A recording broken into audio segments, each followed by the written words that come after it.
Yeah, that's certainly going to be something that North Korea had expected going into this.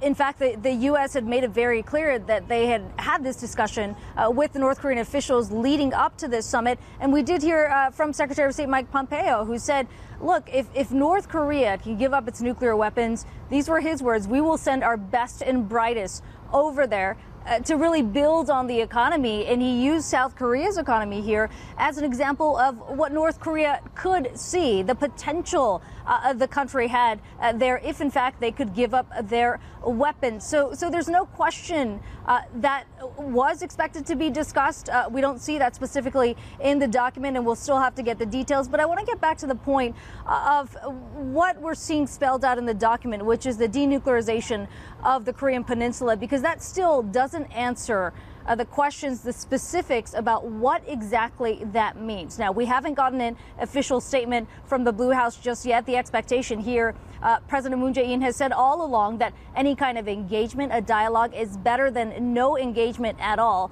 He expects this to be a multi-year process, and in fact said so yesterday, calling on the South Koreans to be patient in the process, that this is not something that will be 1 to 2 years, but several years. So don't expect a whole lot of pushback coming from the Blue House in terms of what was discussed today and whether that in fact is a victory or not.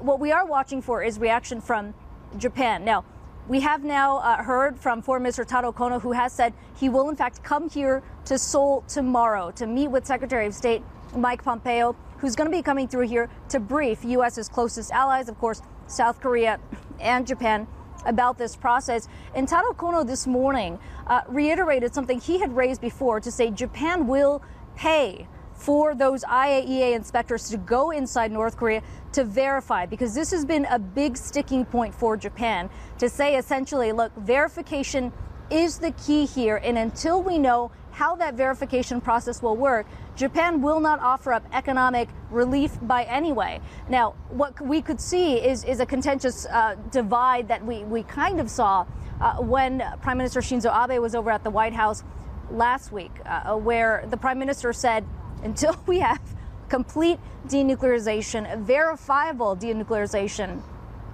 Japan would not offer up economic sanctions, or until the U.S. raised the issue of the abductions, Japan would not do that.